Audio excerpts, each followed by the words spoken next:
This channel does not promote any violent, harmful, or illegal activities. All content provided by this channel is meant for an educational purpose only. আর শুরুতেই বাংলাদেশে নজর, কারণ বাংলাদেশ আবহে শীতের কুয়াশায় অনুপ্রবেশ উদ্বেগ।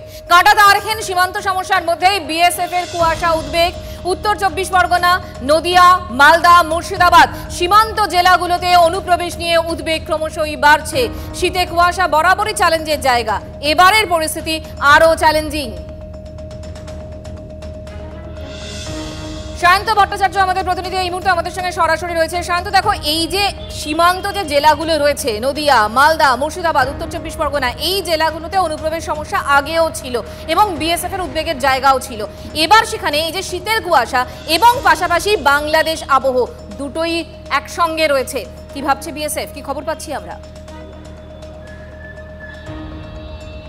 একদমই, দেখো বিএসএফ এর আইজি যেটা মূলত পরিষ্কার করে দিলেন যে শীতের যে কুয়াশা এই মালদা, মুর্শিদাবাদ, নদিয়া এই তিনটে জেলার যে সীমান্তবর্তী এলাকা, মূলত রাজশাহী, সাতক্ষীরার মতো এই জেলাগুলো বাংলাদেশের তরফে, সেই জায়গাগুলো মূলত কিন্তু অনুপ্রবেশের অন্যতম আতুরঘর হয়ে উঠেছে এবং সেই কারণে কোনো না কোনোভাবে এই শীতের কুয়াশাকে হাতিয়ার করে কিন্তু অনুপ্রবেশ বাড়তে পারে।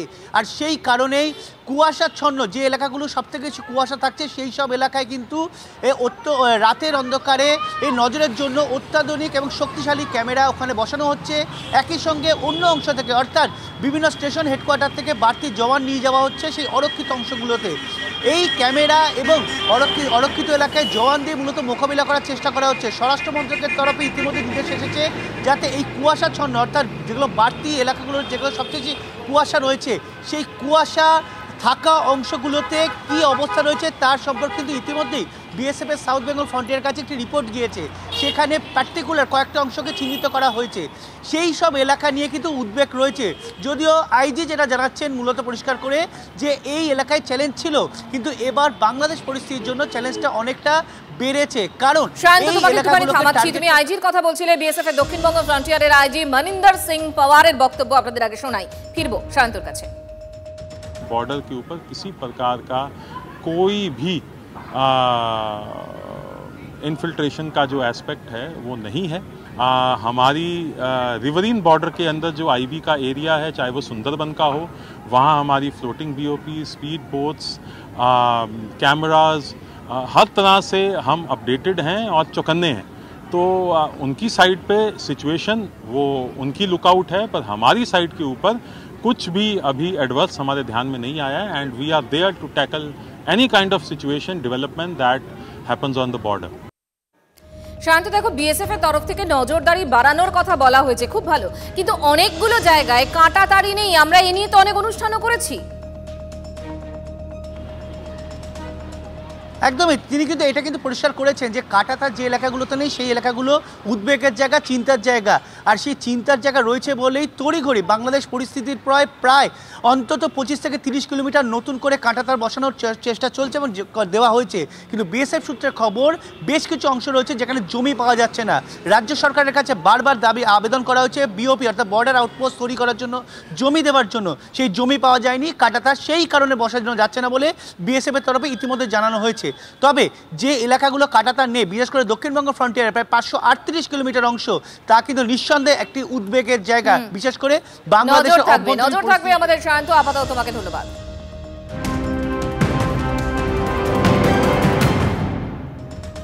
অনুপ্রবেশের কথা আপনাদের বলছিলাম, আর অনুপ্রবেশের বিষয় যখন আছে তখন যে জেলাগুলো নিয়ে ভাবনা চিন্তা রয়েছে তার মধ্যে মুর্শিদাবাদ অন্যতম। এই মুর্শিদাবাদেই গ্রেফতার এক বাংলাদেশি যুবক। মঙ্গলবার রাতে সুতি থানার ছাপঘাটি এলাকা থেকে যুবককে গ্রেফতার করে পুলিশ। ধৃত মোহাম্মদ মেহেদির বাড়ি চাপাইন নবাবগঞ্জ জেলার শিবগঞ্জে।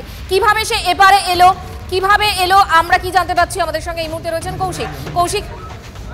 দেখো, যেটা জানা যাচ্ছে কাঁটাতার পেরিয়ে বা যে জলপথ রয়েছে সেই সব পথ ব্যবহার করেই ভারতে এসেছে। তবে এই যে যুবক যে কি কারণে এসেছে এখনো স্পষ্ট নয়, তবে কিন্তু গোয়েন্দাদের ভাবাচ্ছে। কারণ যেভাবে সুতি থানার পাশে এলাকা ধুলিয়ানে যে আগে দিন কয়েক আগে আমরা দেখিয়েছিলাম যে গোয়েন্দারা একটা তথ্য পেয়েছে যে সেখানে জঙ্গি কার্যকলাপ বৃদ্ধি পেয়েছে এবং তারপর কিন্তু বেশ কিছু বৈঠক হয়েছিল। আর তারই মধ্যে এই যুবক গ্রেপ্তার নিয়ে কিন্তু আরো ধোঁয়াশা হয়েছে এবং গোয়েন্দাদের চিন্তা বাড়াচ্ছে। চাপাই নবাবগঞ্জের যে যুবক কিন্তু কাঁটাতারের ওপারেই কিন্তু চাপাই নবাবগঞ্জ সুতি থানা এলাকার যে পড়ে সেই এলাকায় কিন্তু যে প্রবেশ করেছে করেছে এই যুবক, এবং দিন কয়েক থেকে এলাকায় ছিল এবং ঘোরাঘুরি করছিল। ছাপঘাটে এলাকায় বেশ কয়েকদিন থেকে ছিল এমনটাই পুলিশ সূত্রে জানা যাচ্ছে। তবে কোন উদ্দেশ্য, তার কাছে যদি কোনো পাচারের উদ্দেশ্য থাকতো হয়তো সেই সব সামগ্রী উদ্ধার হতো, কিন্তু সেই জায়গায় দাঁড়িয়ে তার কাছে এইসব সামগ্রী উদ্ধার হয়নি, কিন্তু তার কাছে গ্রামীণ ফোন অর্থাৎ নজর রাখো বৈধ কাগজপত্র ছাড়াই এপারে প্রবেশ এই মুহূর্তের উদ্বেগ বাড়াচ্ছে এই ঘটনা। একদিকে যখন বৈধ নথি ছাড়াই এপারে চলে আসা যাচ্ছে, সেরকম আবার এসে জাল পাসপোর্টও তৈরি হচ্ছে। সেই পাসপোর্ট কাণ্ডে মানে জাল পাসপোর্ট কাণ্ডে গ্রেফতার আরো এক ধৃতের নাম দীপঙ্কর দাস। ধৃতের বিরুদ্ধে জাল নথি তৈরির অভিযোগ। দীপঙ্কর দাসকে নিয়ে হরিদেবপুর তল্লাশি তদন্তকারীদের। সৌভিক সরকার আমাদের প্রতিনিধি আমাদের সঙ্গে এই মুহূর্তে রয়েছেন। সৌভিক, কি তথ্য পাচ্ছি আমরা? দেখো, আজকে যখন দীপঙ্কর কে যখন আজকে আলিপুর কোর্টে নিয়ে আসা হয়, সেখানে সরকারি আইনজীবী কিন্তু পরিষ্কারভাবে বলে যে এরা প্রায় 3000 পাসপোর্ট, মাফ করবে, পাসপোর্ট না জাল নথি তারা কিন্তু তৈরি করেছে শুধুমাত্র কলকাতায়, এবং জেলায় কিন্তু সেই সংখ্যাটা অগুন্তি। অর্থাৎ একটা বিশাল বড় চক্রান্ত, যেখানে বাংলাদেশিদের খুব সহজে এখানে নিয়েছে, তাদের বিভিন্ন রকমের ফেক ডকুমেন্টস তৈরি করে এখানে তাদেরকে থাকতে সাহায্য করত, এবং ইতিমধ্যে কিন্তু এই ঘটনায় 5 জনকে অ্যারেস্ট করেছে। এবং যেহেতু পুলিশের তরফ থেকে পিসি চাওয়া হয়েছিল এবং সেই মতো কিন্তু আলিপুর আদালত তার পিসির নির্দেশ দেয়, এবং যেটা পুলিশ সূত্র থেকে জানা যাচ্ছে যে এদেরকে জিজ্ঞাসাবাদের প্রয়োজন রয়েছে, কারণ এই ঘটনার সঙ্গে আরো বেশ কয়েকজন, অর্থাৎ একটা বড় র্যাকেট কিন্তু এর মধ্যে কাজ করছে। কারা কারা যুক্ত রয়েছে সেগুলো কিন্তু ধরার চেষ্টা করছে পুলিশ, এবং ইতিমধ্যে কিন্তু আলিপুর কোর্টে নিয়ে আসা। ধন্যবাদ। অর্থাৎ জাল পাসপোর্টের যে অসাধু চক্র, সেই চক্রের এখনো পর্যন্ত 5 জনকে গ্রেফতার করা হয়েছে। আর এদিকে জাল পাসপোর্ট নিয়ে অনুপ্রবেশ ঠেকাতে পুলিশের সঙ্গে অভিযানও চালাচ্ছে বিএসএফ, জানিয়েছেন বিএসএফ এর দক্ষিণবঙ্গ ফ্রন্টিয়ারের আইজি মনিন্দর সিং পাওয়ার। यहीं से अंदाज़ा लगा सकते हैं कि फ़ेक पासपोर्ट अगर कोई बना भी लेता है तो पकड़ा भी जाता है।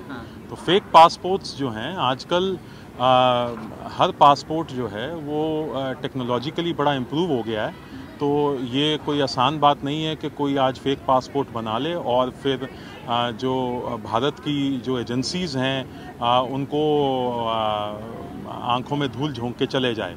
तो फेक पासपोर्ट अगर कोई भी बनाएगा, लॉ के अंडर जो भी कड़ी से कड़ी सज़ा होगी उनको दी जाएगी, प्लस वेस्ट बंगाल पुलिस, क्योंकि अल्टीमेटली जो भी गुनाह रजिस्टर होगा वो लोकल पुलिस ही करेगी।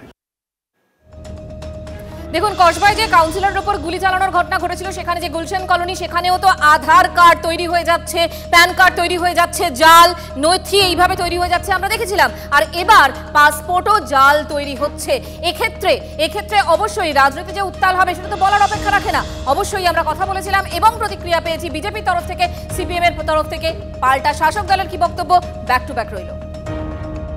MEA ministry of external affairs তাদের দেখা দরকার যে এইভাবে তো মানুষ যারা ঢুকছে আদৌ তাদেরকে তাদের সার্টিফিকেট আছে কিনা, এবং যারা এইরকম একটি সিচুয়েশন, এরকম একটি এমার্জেন্সির অ্যাডভান্টেজ নিয়ে যারা লক্ষ লক্ষ টাকা মানুষকে ঠকিয়ে বানাচ্ছে, এই দুর্নীতি তো চলতে পারে না। আমি কেন্দ্র সরকারকে দেখার অনুরোধ করব। পাসপোর্ট ইস্যু করাটা কেন্দ্রীয় সরকারের দায়িত্ব, পাসপোর্টটা কিন্তু রাজ্য সরকারের হাতে পড়ে না। ফলে কেন্দ্রীয় সরকারের যারা পাসপোর্টটাকে অ্যাপ্রুভ করেন বা পাসপোর্টটা দেন, তাদের আরও সতর্কতামূলক ব্যবস্থা নেওয়া উচিত।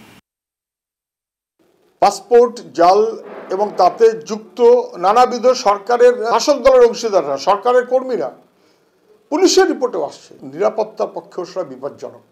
যারা জেনুইন তাকে পাসপোর্ট দিতে গেলে হ্যারাস করা হয়, আর যারা জাল পাসপোর্ট তাদের ক্ষেত্রে কোনো হ্যারাসমেন্ট ছাড়া শুধু টাকার বিনিময়ে পাসপোর্ট, খুব বিপজ্জনক হচ্ছে।